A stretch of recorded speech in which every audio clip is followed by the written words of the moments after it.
¿De dónde vendrá el anticristo?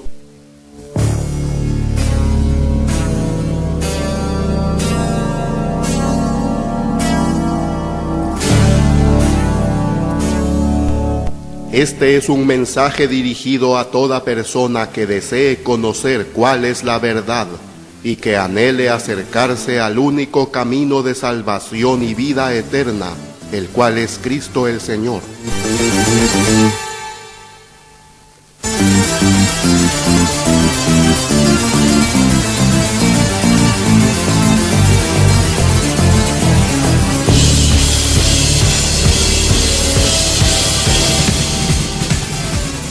Juan observó que la gran ramera se sentaba sobre una bestia escarlata, llena de nombres de blasfemia. Tenía 7 cabezas y 10 cuernos. Le fue explicado a Juan que esa bestia estaba para subir del abismo, gobernaría el mundo y por último iría a perdición. El profeta Daniel en su libro igualmente narra acerca de otras bestias que representaban reinos antiguos, como parte del mismo sistema diabólico que se enseñorea de los habitantes del mundo para gobernar brutalmente sobre ellos. Y vio una bestia que era feroz y mucho más cruel que las otras bestias. Se ha llegado a la conclusión que esa bestia terrible que habla Daniel representa el reino y la persona del anticristo. En el siglo XVI hubo un hombre de Dios llamado Cotton Mather, el cual dijo lo siguiente: los oráculos de Dios predijeron que surgiría un anticristo, y en el Papa de Roma todas las características del anticristo se ven tan claramente que si alguno que lee las Escrituras no lo ve, tiene tremenda ceguera. La Biblia enseña claramente cuáles son los rasgos distintivos de la persona y el carácter del anticristo, y también de su movimiento religioso. En el canon 331 y 332 del Nuevo Derecho Canónico, vigente desde el 27 de noviembre de 1983, dice lo siguiente: el Papa es el vicario de Cristo. Es decir, que para los católicos romanos, el Papa es el sustituto de Cristo en la tierra. Pero Cristo dice que su único sustituto es el Espíritu Santo. Está escrito en el libro de Juan capítulo 14 versículo 16 así: y yo rogaré al Padre, el cual os dará otro consolador, para que more con vosotros para siempre, es a saber, al Espíritu de verdad. Para guiarnos a toda verdad está el Espíritu Santo, y no el obispo de Roma. Pero eso es lo que creen aquellos que no respetan la palabra de Dios y que tampoco aman al Señor Jesucristo. El derecho canónico sigue diciendo también: el Papa tiene el derecho de exigir homenaje, que se arrodillen ante él y besen sus pies, porque es el sucesor de Pedro. No obstante, veamos lo que dice el libro de los Actos de los Apóstoles, capítulo 10, versículo 25 y 26. Allí habla de cómo el apóstol Pedro, del cual dicen los católicos romanos es el sucesor, el Papa de Roma, no actuó permitiendo que un hombre se arrodillara ante él. Y dice así: y como Pedro entraba, Cornelio le salió a recibir, y cayendo a sus pies, le adoró. Mas Pedro le levantó diciendo: levántate, que yo mismo también soy hombre. Sin embargo, el Papa hace que los hombres se arrodillen ante él y prácticamente lo adoren con una honra que le corresponde solamente al Señor Dios Todopoderoso. Incluso hasta presidentes y jefes de Estado ensalzan la figura del Papa de Roma. Pero escuche usted lo que dice Revelación capítulo 13 versículo 8. Y todos los que moran en la tierra la adorarán, cuyos nombres no están escritos en el libro de la vida del Cordero, el cual fue inmolado desde la fundación del mundo. Además, el derecho canónico dice así: el Papa deja que por todas partes le aclamen, ya que es el vicario de Cristo. Cuando el obispo de Roma visita algún país, la gente va en multitudes a rendirle alabanzas al jerarca romano, y él recibe sus aclamaciones con complacencia. Pero recordemos que ni siquiera nuestro Señor Jesucristo se exaltó a sí mismo, ni tuvo ninguna actitud pretenciosa. Dice Mateo 11:29 del siguiente modo: tomad mi yugo sobre vosotros, y aprended de mí, que yo soy manso y humilde de corazón. La humildad de corazón es algo que ninguno de los papas ha podido aprender ni poner en práctica, pues ellos permiten que los hombres les brinden honores. Nuestro Señor Jesucristo prohibió terminantemente a sus discípulos que le llamaran a algún hombre diciéndole el título de Padre, como está escrito en Mateo capítulo 23, versículo 9. Y vuestro Padre no llaméis a nadie sobre la tierra, porque uno es vuestro Padre, el cual está en los cielos. Sin embargo, en clara contradicción al mandato de Cristo, el derecho canónico dice así: el Papa se deja llamar Padre, incluso se deja llamar Padre Santo. En 2 Tesalonicenses 2:4 dice que el anticristo se endiosa a sí mismo. Dice que el que se opone y se exalte sobre todo lo que es llamado Dios o que es adorado, tanto que como Dios se asiente en el templo de Dios, mostrándose a sí mismo que Él es Dios. El hombre de pecado, el anticristo, exige la adoración que solo se le debe dar al Señor Dios Todopoderoso. Para los verdaderos hijos de Dios no hay otro Padre, sino solamente el Padre Celestial, el cual nos ha hecho hijos suyos por la fe. Y nosotros debemos entender que cualquier hombre que se honre a sí mismo y le quite la honra a Dios, está blasfemando e insultando el precioso nombre de Cristo. En el año de 1302 hubo un papa que llevó el título de Bonifacio VIII, pero escuche usted esta sorprendente declaración hecha por él. El pontífice de Roma, el papa, juzga a todos los hombres, pero a él no lo juzga nadie. Nosotros declaramos que es absolutamente necesario para la salvación que el ser humano se someta al pontífice de Roma. Yo soy todo en todos, tanto que Dios en sí mismo y yo el vicario de Cristo constituimos un solo consistorio. Yo casi soy capaz de hacer todo lo que Dios hace. En pocas palabras, Bonifacio VIII estaba declarando que él era el anticristo. Amigos, la Biblia no se equivoca. Estos son tiempos peligrosos en los que vemos cómo las profecías de la Santa Escritura se cumplen al pie de la letra. Otro artículo del derecho canónico dice así: el Papa tiene derecho a un estado del mundo, del cual es el jefe supremo, porque ocupa el lugar de Cristo, y en consecuencia se le deben todos los honores de este mundo. Esta declaración es muy significativa por varias razones. Primero, porque Jesús dijo que su reino no es de este mundo, como está escrito en Juan 18:36. Respondió Jesús: mi reino no es de este mundo.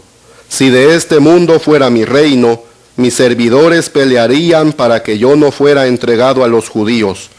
Mas ahora mi reino no es de aquí. Segundo, Satanás tentó a Cristo con ofrecerle el poderío de los reinos terrenales, siempre y cuando Jesús adorara postrado a Satanás.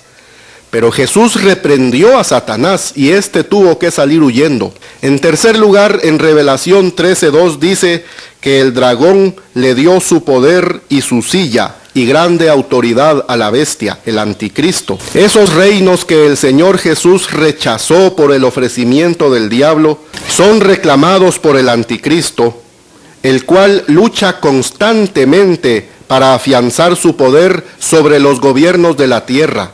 El anticristo tiene un ejército de servidores que luchan por controlar secretamente los reinos y gobiernos del mundo, y también luchan para quitar de en medio cualquier obstáculo que se interponga en su camino. Para tener derecho a gobernar sobre los reinos del mundo, el hombre de pecado, el anticristo, se postrará ante Satanás, pues su ansia de poder lo impulsa a hacerlo.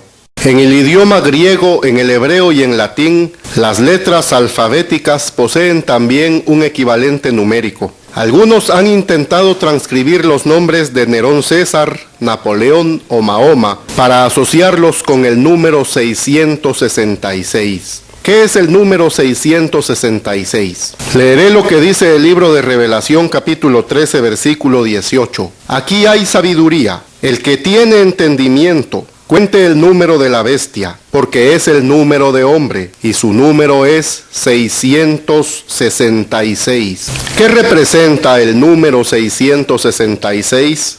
En el aspecto político, es el símbolo de un partido, como por ejemplo la esvástica del emblema nazi, o la hoz y el martillo, que es la insignia del comunismo. La bestia ostenta sobre sí un nombre blasfemo contra Dios. ¿Y qué otra cosa puede ser más ofensiva contra el Señor que un hombre mortal se compare y aún pretenda ser más grande que Dios?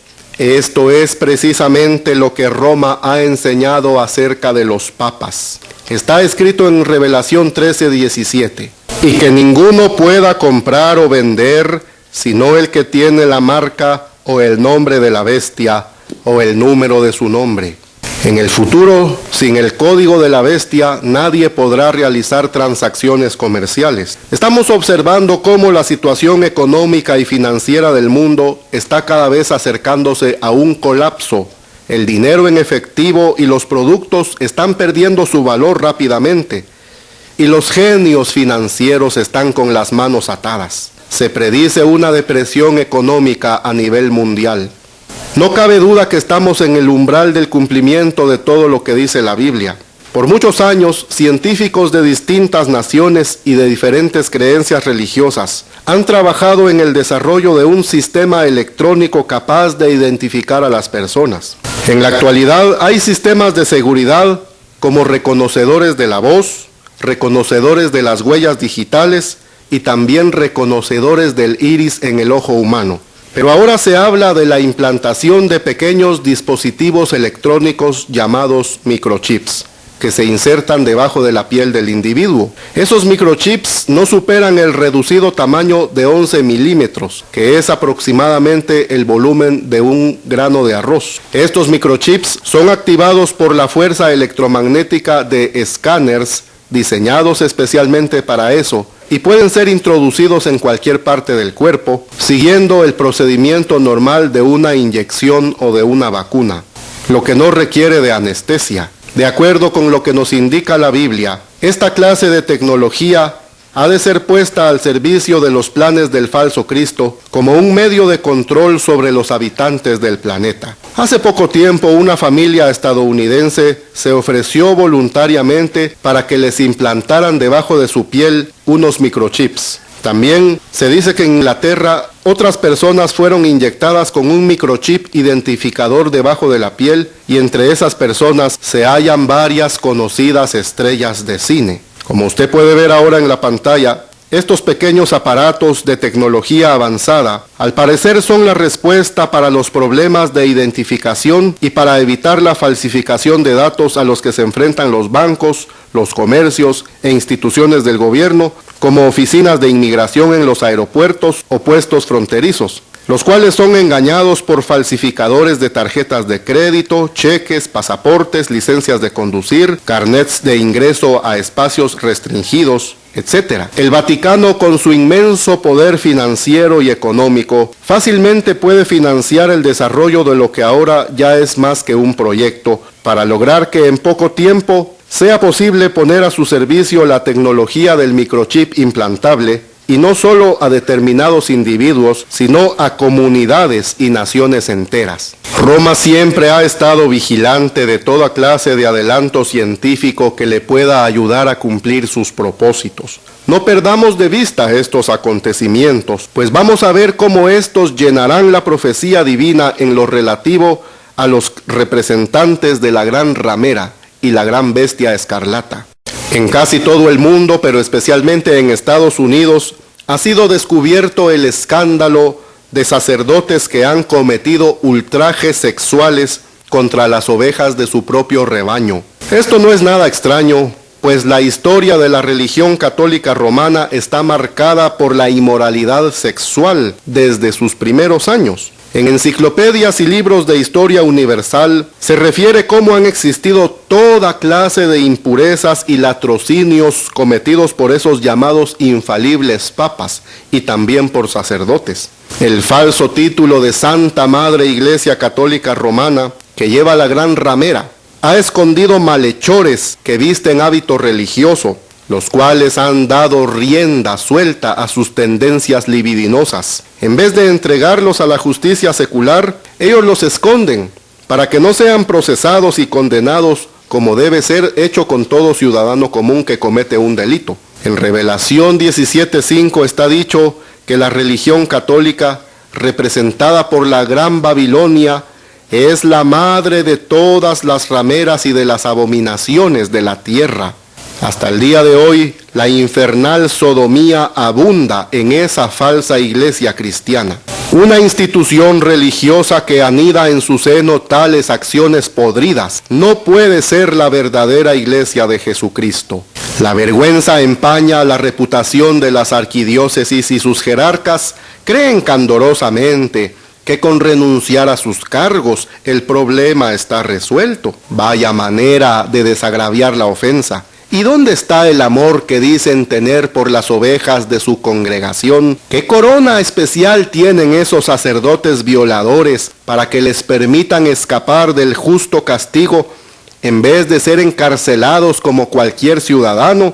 ¿Por qué los jerarcas católicos evaden entregar a la ley a los fornicadores sodomitas de sus curas, disimulando fraudulentos tribunales eclesiásticos? Esto apesta a impunidad, como si las víctimas de esos truhanes no valieran nada. Hasta fue descubierto que existía un plan coordinado para esconder las evidencias de sus malos actos bajo la forma de un seminario en el que un obispo daba instrucciones precisas a sus sacerdotes para evadir la justicia secular. Pero si el autor del delito es un pastor evangélico o un ministro de cualquier otra religión, las autoridades no vacilan en capturarlo de inmediato y apresurar un juicio en el que se les aplicará el más riguroso castigo para que la ley se pueda contemplar. La triste e infame reputación de muchos papas, la cual está consignada en los propios anales históricos del Vaticano, demuestran que la conducta inmoral de sus infalibles pontífices en realidad no ha cambiado. Por ejemplo, el Papa Bonifacio VIII, el cual gobernó de 1294 al año 1303, fue un homicida y un pervertido sexual. Fue durante el reinado de ese Papa llamado Bonifacio VIII que Dante Alighieri visitó Roma. Dante describió el Vaticano como el alcantarillado de la corrupción y colocó a Bonifacio VIII junto con los papas Nicolás III y Clemente V en las profundidades del infierno.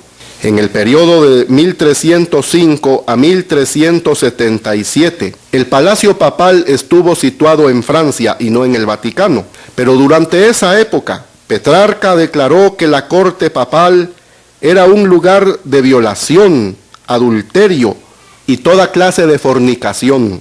En muchas parroquias, los feligreses insistían que los sacerdotes tuvieran sus propias concubinas como protección para sus propias familias. Esto lo hayamos escrito en el Manual Bíblico Haley, página 778.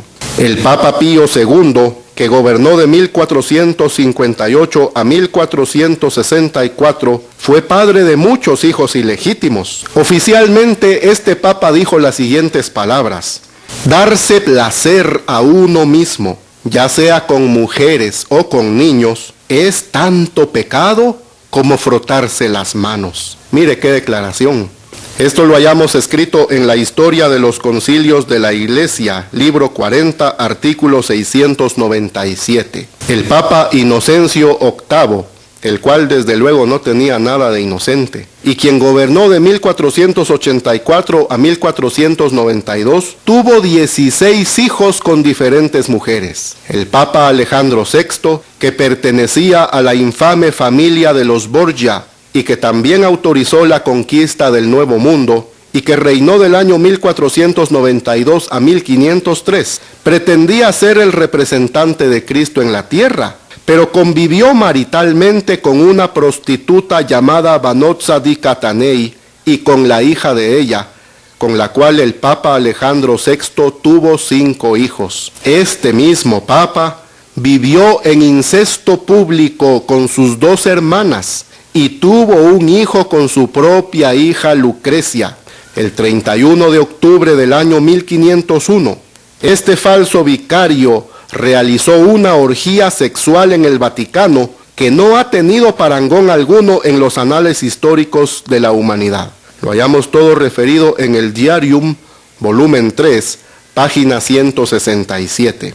Si el tiempo lo permitiera, podríamos conocer los innumerables delitos sexuales y perversiones cometidos por hombres que presumían ser santos, pero realmente eran monstruos depravados. La historia no ha cambiado, pero muy pronto va a llegar esa hora en la que el sistema diabólico llamado religión católica romana se derrumbará por su propio peso, y todos esos feligreses que han puesto su fe en hombres perversos van a entender que estaban equivocados y que debieron seguir a Cristo en vez de seguir a esos falsos pastores. ¡Qué tristeza! Tanta ceguera tienen los fanáticos religiosos de esa iglesia que no les permite entender lo extraviados que están de la pureza del auténtico cristianismo, libre de dogmatismos como el celibato. La Biblia dice que la bestia hará guerra contra los santos y los vencerá. Cuando aún estaba con vida, Juan Pablo II exhortó a los católicos a reevangelizar sus propias naciones. Ese llamado lo dirigió especialmente a los latinoamericanos, porque esta ha sido una región en la que el catolicismo romano ha perdido a millones de feligreses. La manera de llevar a cabo esa reevangelización católica básicamente consistía en 3 aspectos. Primero, consolidar la fe católica romana en las comunidades. Segundo, acercarse a lo que ellos llaman los hermanos separados, es decir, el protestantismo. Y en tercer lugar, combatir con crueldad, si es posible, a todo aquel que se oponga a estos planes. La manera de consolidar la fe católica romana en la sociedad simplemente trata con abrir mayores espacios de participación para los laicos, sin concentrar ese trabajo exclusivamente en los sacerdotes o monjas, con una amplia difusión del dogma romanista por todo medio de comunicación posible, o sea, radio, prensa y televisión. Acercarse a lo que ellos llaman los hermanos separados es promover el diálogo ecuménico con otras religiones, especialmente con los protestantes evangélicos, y así construir una superiglesia encabezada por el romanismo. El arma que han utilizado efectivamente para realizar ese propósito es la renovación carismática. Y el tercer punto, que es combatir a los que se opongan a esos planes, es arrinconar a quienes no estén participando en la conferencia ecuménica, haciendo que tales personas, pastores, iglesias y predicadores sean tomados como enemigos de la paz y la reconciliación, y sean vistos como inadaptados sociales, que finalmente sufrirán persecución y hasta la muerte. Dice Juan que la gran ramera se sienta sobre la bestia, y esta bestia hará guerra contra los santos y los vencerá. La batalla es feroz, pues consiste en ganar las almas de todos aquellos que están perdidos. La palabra de Dios enseña que hay algo que interrumpe al anticristo y le impide tomar control absoluto del mundo. También dice que cuando ese obstáculo sea quitado de en medio, el infierno vomitará sobre la tierra toda su inmundicia, la cual es que el falso Cristo será proclamado gobernante mundial. Eso es lo que la Biblia llama en 2 Tesalonicenses capítulo 2, versículos 6 al 7, el misterio de la iniquidad. Y ahora vosotros sabéis lo que impide, para que Él sea revelado en su tiempo. porque ya está obrando el misterio de iniquidad, solamente hasta que sea quitado de en medio el que ahora impide. Ese obstáculo que refrena la total manifestación del misterio de la iniquidad es la genuina iglesia de Jesucristo, la cual sostiene la antorcha de la verdad y es guiada por el Espíritu Santo de Jesús a través de la Santa Escritura. Pero el diablo lucha por apagar el resplandor del auténtico Evangelio de Cristo. El diablo intenta que las iglesias se acomoden y abandonen la misión de predicar a los hombres para que escapen del juicio divino y que se arrepientan de todo pecado para ser salvos en el Señor Jesucristo. Si el enemigo al fin lograra que los cristianos terminen de hacer su trabajo, entonces nadie constituirá el frente de resistencia a los planes satánicos para dominar a la humanidad por medio del anticristo. A la postre eso tendrá lugar e inevitablemente el mundo caerá en la etapa final de su destrucción. Las huestes del falso Cristo trabajan para neutralizar los poderes del Evangelio, pero la promesa del Señor Jesucristo sigue firme, que las puertas del infierno no prevalecerán contra la verdadera iglesia de Jesucristo. Sin embargo, si los soldados que forman parte del ejército de Jesús se duermen y permiten que sus enemigos ganen el terreno, ellos aprovecharán la oportunidad y habrá una gran pérdida de almas. Pero nosotros seremos responsables ante Dios si no nos mantenemos vigilantes.